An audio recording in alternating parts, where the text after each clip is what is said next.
राम राम बच्चों, आज हम श्रवण करेंगे भरत जी का श्री राम जी से पादुका मांगना, फिर उन चरण पादुकाओं को अयोध्या के राज सिंहासन पर स्थापित करना और फिर स्वयं पर्णकुटी में रहना। भरत जी राज्य अभिषेक के लिए अपने साथ ही सभी तीर्थों का जल ले आए थे।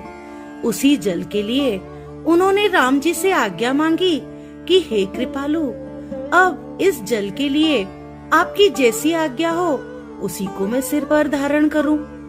तब श्री रघुनाथ जी बोले कि भरत, तुम अत्रि ऋषि से पूछकर वैसा ही कार्य करो। तब अत्रि ऋषि ने भरत जी से कहा कि इस पर्वत के समीप ही एक सुंदर कुआं है। इस पवित्र, अनुपम और अमृत जैसे तीर्थ जल को उसी में स्थापित कर देना चाहिए, परंतु किसी कारणवश कई वर्षों से ये लुप्त हो गया है, इसीलिए इसका किसी को पता ही नहीं है। भरत जी ने जल के सभी पात्र उसी कुएं के पास ले आए। भरत जी के सेवकों ने उस जलयुक्त स्थान को देखा और सुंदर तीर्थों के जल के लिए वहाँ एक खास कुआं बनवा दिया। तीर्थों के जल के संयोग से वो अत्यंत ही पवित्र हो गया और उसका नाम भरत कूप रखा गया। फिर कुछ दिन और तीर्थों के दर्शन करने के बाद भरत जी श्री रामचंद्र जी का रुख देखकर हाथ जोड़कर कहने लगे कि भैया, आपने तो मुझ पर बड़ी कृपा की। अब आप मुझे अयोध्या का सेवा कार्य करने की अनुमति दे और उसके उपयुक्त शिक्षा भी प्रदान करें। तब श्री राम जी बड़े ही प्रेम से बोले, हमें केवल अपने गुरुजनों की आज्ञा का पालन करना है, सारा कारभार तो उन्हीं के कंधों पर है।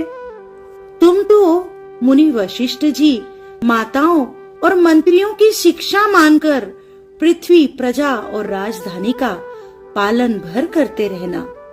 इस तरह रघुनाथ जी ने भाई भरत को बहुत प्रकार से समझाया, परंतु भरत जी का मन है किसी सहारे को पाए बिना मानता ही नहीं।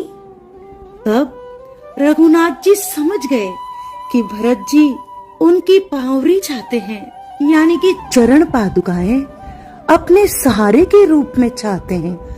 तब श्री रामचंद्र जी ने कृपा करके अपनी खड़ाऊ भरत जी को दे दी और भरत जी ने उन्हें आदर पूर्वक अपने सिर पर धारण कर लिया।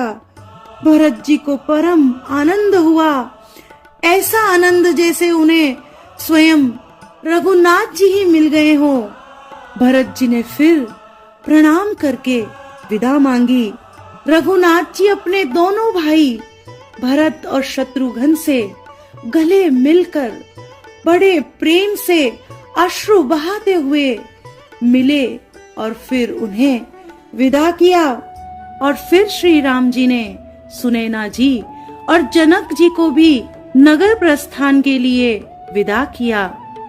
अयोध्या आकर भरत जी ने नंदीग्राम में पर्णकुटी बनाकर गुरु वशिष्ठ जी से आज्ञा पाकर भगवान राम की चरण पादुका को सिंहासन पर विराजित किया और स्वयं वल्कल वस्त्र धारण करके बड़े ही कठोर नियमों का पालन करके पृथ्वी खोदकर उसके अंदर कुश की आसनी बिछाकर रहने लगे।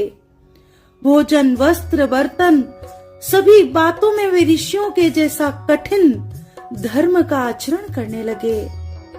भरत जी का शरीर दिनों दिन दुबला होता जा रहा है। वे नित्य प्रति चरण पादुकाओं से आज्ञा मांगकर उनकी पूजा कर कर अयोध्या का राज्य कार्य संभालने लगे। राम जी, लक्ष्मण जी और सीता जी तो वन में रह रहे थे, परंतु भरत जी तो अयोध्या में रहकर भी कड़े तप से शरीर को कोस रहे थे। उन्हें केवल याद था तो भगवान का नाम और उनकी स्मृति। राम जी के प्रति भरत जी का प्रेम और भक्ति अद्वितीय है, अद्वितीय है। नारायण नारायण नारायण नारायण।